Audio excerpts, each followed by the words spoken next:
US Iran deal effect తో మన stock మార్కెట్లలో బుల్ రంకలేస్తుంది. నిఫ్టీ 24,000 వైపు దూసుకుపోతుంది. హెల్త్ కేర్ మినహా అన్ని రంగాల సూచీలు మార్కెట్లను లీడ్ చేస్తున్నాయి. ప్రస్తుతం సెన్సెక్స్ 1150, అలాగే నిఫ్టీ 350 పాయింట్ల లాభంతో ట్రేడ్ అవుతుంది. Shriram finance, inter globe aviation, TMVP, Eternal, Bajaj fin services 4 నుంచి 5% లాభాల్లో నిఫ్టీ టాప్ గెయినర్స్ గా ఉన్నాయి. అలాగే అపోలో టైర్స్, సిప్లా, ఓఎన్జీసీ, సన్ ఫార్మా నిఫ్టీ టాప్ లూజర్స్ గా కొనసాగుతున్నాయి.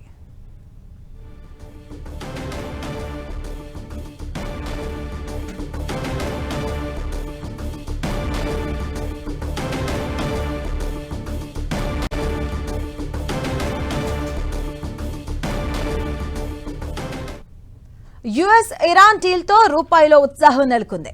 రూపాయి మారకం విలువ 43 పైసలు బలపడింది. మే 8 తర్వాత అత్యంత పటిష్ట స్థాయికి నమోదైంది. ఇంధన సరఫరా ఆందోళనలు తగ్గడం రూపాయికి బూస్టింగ్ ఇచ్చింది. గత సెషన్లో 95.11 స్థాయి దగ్గర ముగిసిన రూపాయి ప్రస్తుతం 94.68 దగ్గర ట్రేడ్ అవుతుంది. క్రూడ్ ఆయిల్ ధర పతనం, రూపాయి స్ట్రాంగ్ తో దిగుమతి బిల్లు తగ్గనుంది.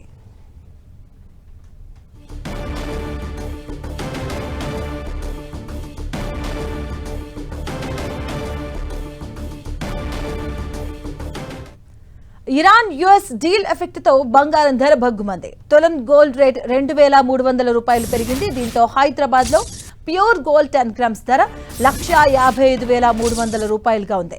ఇక 5,400 రూపాయలు పెరగడంతో హైదరాబాద్ లో కిలో వెండి ధర 2,57,600 రూపాయలుగా పలుకుతుంది. ఇక ఇంటర్నేషనల్ మార్కెట్ లో గోల్డ్ రేట్ $100కు పైగా పెరిగింది. యుఎస్ ఫ్యూచర్స్ లో ఔన్స్ గోల్డ్ రేట్ $3,450గా ఉంది. ఇక ఔన్స్ సిల్వర్ రేట్ 3.5% పెరిగి $70.46గా ఉంది.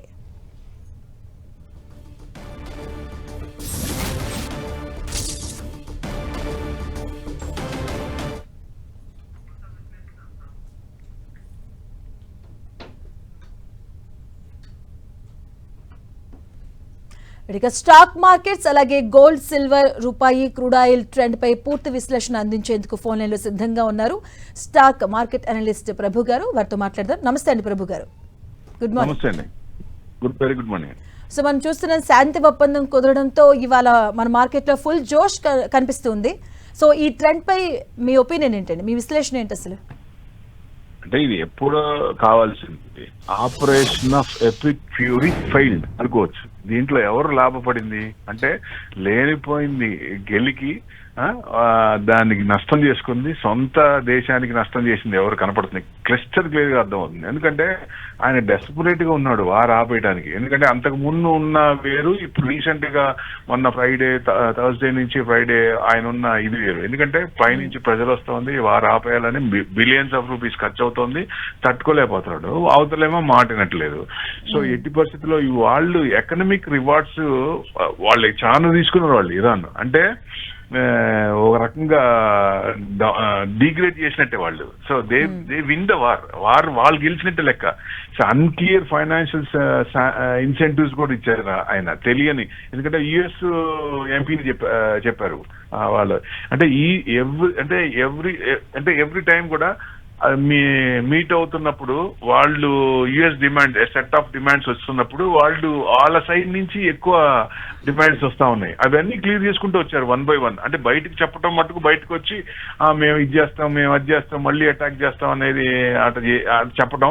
బట్ లోపల మటుకు సెటిల్ చేసుకున్న పాయింట్లు కూడా వాళ్ళు ఇంకా ఎక్కువ ప్రొడ్యూస్ ఇంకా చెప్తా ఉన్నారు. అది మొత్తం వాళ్ళకి ఏం కావాలో నష్టం మొత్తం భరించుకున్నారు అనుకోవచ్చు ఒక రకంగా. అంటే శాంక్షన్స్ కూడా లాంగ్ టర్మ్ రిలీఫ్, వాళ్ళు ఇంకా శాంక్షన్స్ దాని మీద లేదు. మళ్ళీ అంటే ఓవర్సీస్ బ్యాంక్స్ అకౌంట్స్ లో ఫండ్స్ ఫ్రోజన్ చేశారు. ఆ ఫండ్స్ అని రిలీజ్ ప్లస్ అసెట్స్ అన్ని అప్లై చేసింది యుఎస్. ఆ అసెట్స్ అన్ని రిలీజ్ చేయాలని. సో అన్ని రకాలుగా వాళ్ళకి ఏం కావాలో మొత్తం సాటిస్ఫై చేశారు. ఇది ఒక రకంగా ఇరాన్ గెలిచింది అనుకోవచ్చు ఒక రకంగా. సో దీని అనుగుణంగా నెక్స్ట్ స్టెప్ ఏంటి? ఇప్పుడు ఆయన వేరే దీన్ని కప్పిపుచ్చుకోవడానికి యుఎస్ వాళ్ళ జనాలకి చెప్పుకోవడానికి ఇప్పుడు క్యూబా మీద అటాక్ చేయొచ్చు. సో సో అంత ఎఫెక్ట్ ఉండకపోయినా మార్కెట్ ట్రెండింగ్ పాజిటివ్ గా వచ్చేసింది. ఎందుకంటే కొంచెం మనకి 24,800 అంటే మనకి 50% వచ్చినట్లు లెక్క.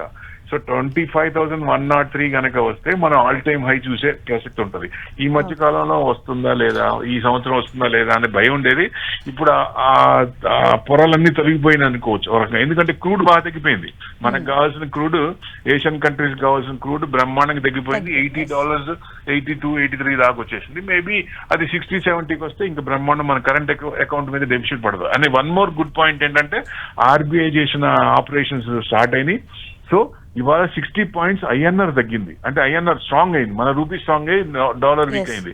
ఇది 94.6, అది ప్లస్ పాయింట్ కదా. సో ఆపరేషన్స్ కూడా స్టార్ట్ చేసింది. ఆర్బీఐ డాలర్స్ ని మనకి బ్యాంకుల్లో రావడానికి వాళ్ళు ట్యాక్స్ లేకుండా 3.5%, 4.5% ఉన్నది 1.5%, ఎఫ్సిఎన్ఆర్ కి 3.5%, 0% ట్యాక్స్. అంటే వాళ్ళకి ఇప్పుడు బ్యాంకుల్లో కూడా డాలర్స్ వచ్చే ఛాన్స్ ఉంటుంది. ఇప్పుడు డాలర్స్ వచ్చినాయి అనుకోండి, పరిస్థితి ఏంటి, బ్యాంక్స్ లోన్స్ ఎక్కువ ఇస్తుంది, రొటేషన్ అవుద్ది, బ్యాంక్స్ ప్రాఫిటే కదా. సో బ్యాంక్స్ కూడా ట్రెండింగ్ ఉంది. అంటే 63,500 వరకు బ్యాంక్ నిఫ్టీ టార్గెట్ పెట్టుకోవచ్చా అంటే ఈ ట్రెండింగ్ చూస్తే. అంటే కొత్తది ఏదైనా రాకుండా ఉంటే మధ్యలో కొంచెం చిన్న ఏదైనా ఉంటే చెప్పలేం, కానీ ఆయన కొత్తవి తీసుకోరాకుండా ఉంటే డెఫినెట్ గా మార్కెట్ ట్రెండింగ్. అంటే ప్రభు గారు, ఇప్పుడు ఓవరాల్ గా మనం ఒకసారి చూస్తే రాబోయే రోజుల్లో రూపాయి ట్రెండ్ ఎలా ఉండే అవకాశం ఉంది? ఎందుకంటే ఒకవైపు స్టాక్ మార్కెట్స్ చూస్తున్నాం ఫుల్ జోష్ లో ఉన్నాయి, బంగారం కూడా పెరిగింది, మరోవైపు రూపీ కూడా స్ట్రాంగ్ అవుతుంది కదా. సో ఇది ఇలా ఈ ఫ్రీక్వెన్సీ ఎలా ఉండే అవకాశం ఉంటుందా, ఎలా ఉండే అవకాశం ఉంటుంది? 100%. ఎందుకంటే ఇబ్బందులు వచ్చినప్పుడు కూడా అన్ని ఒకేసారి వస్తాయండి. పోయి మళ్ళీ పాజిటివ్ మారినప్పుడు కూడా అన్ని ఒకేసారి వస్తాయి. అదే ఇప్పుడు మనకి ఆ స్టేజ్ లో ఉన్నాం మనం. సో అన్ని ఐఎన్ఆర్ కూడా ఇంకా తగ్గే ఛాన్స్ ఉంది. 80కి రావాలి. ఆర్బీఐ చెప్పిన ప్రకారం 80కి తీసుకొస్తామని చెప్పారు వాళ్ళు. సో డెఫినెట్ గా ఓవర్ ఎ పీరియడ్, అంటే ఇమీడియట్ అని కాదు కానీ month on month definitely will come down to 80. అది మంచిదే కదా మనకి. సో అది తగ్గింది. ప్లస్ క్రూడ్ ఆయిల్ బాగా తగ్గింది. ఇన్ఫ్లేషన్ పెరగదు, ఇన్ఫ్లేషన్ తగ్గుద్ది. మొన్న 3.9 వచ్చింది, ఇన్ఫ్లేషన్ కొంచెం పెరిగింది. సో దేనివల్ల అంటే క్రూడ్ వల్లే. కానీ మార్కెట్ ఎఫెక్ట్ తీసుకోలేదు, ఎందుకంటే మనకు తెలుసు కాబట్టి. మిగతా ఫుడ్ అవన్నీ పెరగలేదు, క్రూడ్ వల్లే ఇబ్బంది, ఇన్ఫ్లేషన్ పెరిగింది కాబట్టి పాజిటివ్ గానే తీసుకుంది మార్కెట్. సో అది ఇప్పుడు అన్ని కూడా 1 by 1 turning into negative into positive. So definite గా ఇది మంచి తరుణం. అంటే లెవెల్స్ మారాలి. ఇక నిఫ్టీ లెవెల్స్ అంటే బయింగ్, వాల్యూ బయింగ్ అవుతుందా అంటే ఇక్కడ నుంచి వాల్యూ బయింగ్ కూడా స్టార్ట్ అయింది. మిడ్ అండ్ స్మాల్ క్యాప్ లో ఆల్రెడీ స్టార్ట్ అయిపోయింది. ఈ డీల్ ఎప్పుడు కుదురుతుందా అంటే ఒక రకంగా మధ్యలో చెప్పలేము. మళ్ళీ ఆయన రాత్రి అవుతుంది పగలవడి చెప్తారు కదా, అది కూడా చెప్పలేము. స్విట్జర్లాండ్ లో ఇద్దరు సైన్ చేసేదాకా ఒక రకంగా చూడండి, ఇద్దరు ఎక్స్ ని అఫీషియల్ ఇది డాక్యుమెంట్ చేశారు వాళ్ళు. ఎక్స్ లో పోస్ట్ చేసుకుంటున్నారు అండ్ అఫీషియల్ గా బయటకు వచ్చి చెప్పట్లా. ఎక్స్ లోనే వాళ్ళు చెప్పుకుంటున్నారు. అది కాదు కదా మనకు కావాల్సింది. సో అగ్రిమెంట్ కావాలి. అగ్రిమెంట్ మీద ఇద్దరు సైన్ చేయాలంటే అది 19th కి వెళ్ళింది. 19th గా స్విట్జర్లాండ్ లో అగ్రిమెంట్ జరుగుతుంది. అప్పటిదాకా మార్కెట్ కొంచెం ఉన్నా. అంటే ట్వీట్స్ లో కూడా హర్మూజ్ జలసంధి గురించి కూడా ఎవరు కూడా ప్రస్తావించలేదు. అఫ్ కోర్స్ యుఎస్ చెప్పింది ఎగ్జాక్ట్ గా ఫ్రీగానే ఉంటుందని, బట్ ఇరాన్ దీనిపైన ఎటువంటి విధంగా కూడా స్పందించలేదు. అది క్లారిటీ లేదు. ఓపెన్ చేస్తాం అంటున్నారు కానీ అమౌంట్ 20 లక్షలు, ఒక షిప్ కి 20 లక్షలు కలెక్ట్ చేస్తా ఉంటున్నారు. మరి దాన్ని ఏంటి పరిస్థితి పూర్తిగా, ఇది ట్రంప్ చెప్పింది నమ్మలేం. సో డెఫినెట్ గా వాళ్ళు కూడా చెప్పాలి బయటకు వచ్చి, yes we don't collect any tax. అది ఇంటర్నేషనల్ వాటర్స్ అండి, వాళ్ళకి సంబంధం లేదు. అది కలెక్ట్ చేయడానికి ఛాన్సే లేదు, చేయకూడదు కూడా. అది అగెయిన్స్ట్ ద రూల్స్ అవుద్ది. సో ఎట్టి పరిస్థితుల్లో వాళ్ళు ఏంటంటే ఒక చోక్ పాయింట్ పట్టుకొని అందరినీ బ్లాక్ మెయిల్ చేస్తున్నారు ఒక రకంగా. అది కరెక్ట్ కాదు కదా. వాళ్ళకి సంబంధించిన అక్కడ చోక్ పాయింట్ వాళ్ళది కాదు కదా. ఇది ఇంటర్నేషనల్ సంబంధించింది, ఇంటర్నేషనల్ వాటర్స్ కాబట్టి అది ఏం నిలబడదు. ఒకవేళ వాళ్ళు చేద్దాం అనుకున్నా ఫర్దర్ కోర్టులో కూడా అది ఇదైపోద్ది. డెఫినెట్ గా అది ఉండకపోవచ్చు. సో అది కొంచెం మనకి అది కూడా క్లారిటీ రావాలి. సో అంటే ఈ టైం మరి క్రూడ్ ఆయిల్ ట్రెండ్ ఎలా ఉండే అవకాశం ఉంటుందండి? క్రూడ్ ఆయిల్ బాగానే తగ్గింది కదా. క్రూడ్ కూడా మనకి 83 వచ్చింది. Maybe it will come down to slowly. అంటే ఒక్కసారి కాకుండా చిన్నగా మనకి 60 to 70 వచ్చే ఛాన్స్ కూడా ఉంది. సో ఆ ఎఫెక్ట్ కూడా మనకి పాజిటివ్. క్రూడ్ మీద ఏషియన్ కంట్రీస్ ఎక్కువ డిపెండ్ అయినాయి కాబట్టి అది కూడా పాజిటివ్ ఉంది. సో అన్ని కూడా మనకి అనుకూలంగా మారుతున్నాయి. మొన్నటిదాకా అసలు మార్కెట్ అంటే కొత్తగా వచ్చిన వాళ్ళు, పాతగా ఉన్న వాళ్ళు, పోర్ట్ఫోలియో ఎవరి ఫోన్లో చూసిన మైనస్ లో ఉన్నాయి. అనవసరంగా వచ్చామే అనుకున్న వాళ్ళు ఇప్పుడు కొంచెం అందరికి హోప్స్ వస్తున్నాయి. That's the main. అది మంచి జోష్ కదా. డెఫినెట్ గా ఈ జోష్ అనేది కంటిన్యూ కావాలంటే ఆయన కొత్త నెగిటివ్ స్టెప్స్ వేయకుండా ఉంటే మటుకు మన మార్కెట్, ఎందుకంటే యుఎస్ మార్కెట్స్ అన్ని ఆల్ టైమ్ హై పోతున్నాయి. ఆల్ టైమ్ హై మీద వాళ్ళు 30-40% ప్లస్ లో ఉన్నారు. జపాన్ అయితే 100% ప్లస్ లో ఉంది ఆల్ టైమ్ హైకి. మనం ఆల్ టైమ్ హైకి నిన్నటికి 8% ఉంది, ఇవాళ కొంచెం పర్సెంటేజ్ తగ్గింది. సో అది మనం అది క్రాస్ ఇంకా పెరగాలనుకుంటున్నాం. న్యూజిలాండ్ మార్కెట్ లో మళ్ళీ క్యూబా అని, గ్రీన్లాండ్ అని ఇట్లాంటివి ఏమైనా తేకుండా ఉంటే, ఎందుకంటే మిడ్ ఎలక్షన్స్ ఉన్నాయి, ఆయన కూడా ధైర్యం చేయకపోవచ్చు. నెక్స్ట్ ఒకవేళ చేస్తే కొంచెం పెద్ద పడకపోవచ్చు, ఎందుకంటే కోవిడ్ లో పడినంత, లేకపోతే అంతకుముందు 2003లో 2007లో పడినంత అంత మనకు పడకపోయినా మనకు వాలటాలిటీ ఎక్కువైంది. యుఎస్ లో ఉన్న వాలటాలిటీని కూడా ఇక్కడ తీసుకొచ్చారు. 100 పాయింట్స్ నిఫ్టీ అంటే ఒకప్పుడు గగనం, అది ఇవాళ ఇప్పుడు ఈ మధ్య ప్రాంతంలో హై నుంచి లో కానీ, లో నుంచి హై కానీ 500 పాయింట్స్, అది టూ మచ్ కదా వాలటాలిటీ. సో ట్రేడర్స్ దెబ్బతింటారు. సో ఇది మళ్ళీ నార్మల్ స్టేజ్ కి రావాలి. సో డెఫినెట్ గా నిఫ్టీ మూమెంట్స్ అనేది రెగ్యులర్ గా ఉంటే, సడన్ స్పైక్స్ ఇలా లేకుండా ఉంటే మన ట్రేడర్స్ ఎక్కువ డబ్బులు పోగొట్టకుండా ఉంటారు. ప్రభు గారు, అంటే ఇన్ని గుడ్ న్యూస్ మధ్య ఒక సామాన్యులకు భయపెట్టే అంశం, ఆందోళన కలిగించే అంశం గోల్డ్ సిల్వర్ కాస్ట్ పెరుగుతుంది. సో దీని ట్రెండ్ ఎలా ఉండే అవకాశం ఉంటుందండి రాబోయే రోజుల్లో? సో లాంగ్ ట్రెండ్ పాజిటివ్ ఉంది. అది గోల్డ్ కొంచెం పెరగచ్చు, ఎందుకంటే మనం 165 ఉన్నప్పుడు తగ్గుద్ది 140 to 150 అంటే దాదాపుగా 150కి వచ్చి మళ్ళీ కొంచెం మూమెంట్ వచ్చింది. సో ఇవాళ 2600 M6 పెరిగింది, అదే సిల్వర్ అయితే 6000 పెరిగింది.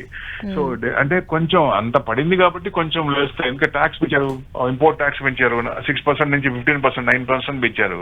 సో దాని అనుగుణంగా మన ప్రైమ్ మినిస్టర్ గారు కొంచెం వద్దు అన్నప్పుడు ఎక్కువ మంది కూడా ఆగారు. ఇన్వెస్ట్మెంట్ లో కొంత పర్సంటేజ్ తగ్గించారు, మనకి ఇదైంది. ప్లస్ డాలర్ ఇప్పుడు తగ్గింది కాబట్టి ఇక గోల్డ్ బేసిక్ గా బేషరత్గా కొనుక్కోవచ్చు. ఆయన కూడా చెప్పవచ్చు తొందరలోనే కొనుక్కోండి, ఎందుకంటే క్రూడ్ తగ్గుతుంది కదా. సో ఇంకా టెన్షన్ లేదు డాలర్. కాకపోతే ఇక్కడ మెయిన్ మన చూసేది ఏంటంటే ఎఫ్ఐఐస్ బయటికి వెళ్ళిపోతున్నారు, కన్సిస్టెంట్ గా వెళ్ళిపోతున్నారు. కన్సిక్యూటివ్ మంత్స్ 11 months నుంచి పోతున్నారు, అలా అమ్ముతూనే ఉన్నారు ఎవ్రీడే అప్ డౌన్ లో కూడా. సో అది ఆగాలంటే గవర్నమెంట్ వాళ్ళని ఎఫ్ఐఐస్ పిలిచి వాళ్ళని సెటిల్ చేయాలి, వాళ్ళకి ఏం కావాలో చూడాలి. 2019లో మనం కార్పొరేట్ ట్యాక్స్ చేసాం 30%, 22% చేసాం.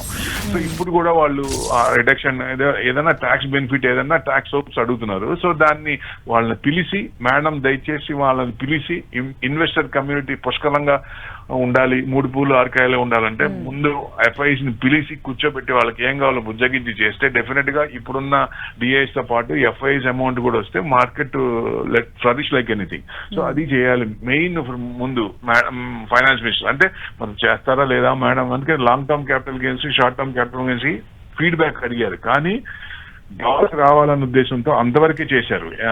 ఇది ఎన్ఆర్ఐస్ కానీ వాళ్ళకి చేశారు. ఈ లోకల్ మన ఇన్వెస్టర్ కమ్యూనిటీకి ఏం చేయలేదు.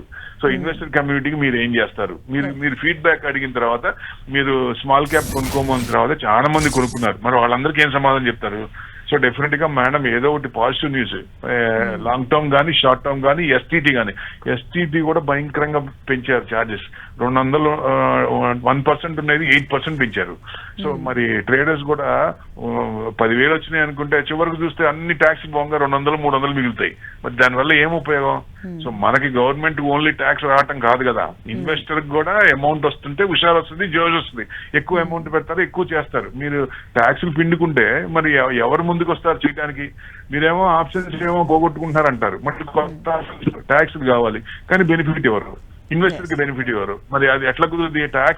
ట్యాక్స్ సోప్స్ ఇవ్వండి, ట్యాక్స్ తగ్గించండి. ఎట్టి పరిస్థితుల్లో ఎస్టీటీ కానీ, లాంగ్ టర్మ్ కానీ, షార్ట్ టర్మ్ కానీ తగ్గిస్తే ఇంకా ఎక్కువ అమౌంట్ పెట్టే అవకాశాలు ఉంటాయి. కాబట్టి వాళ్ళకి ఏది కావాలో అది చేస్తే మంచిదని. రైట్ అండి, థ్యాంక్ యూ సో మచ్ అండి ప్రభు గారు for your analysis. Thank you.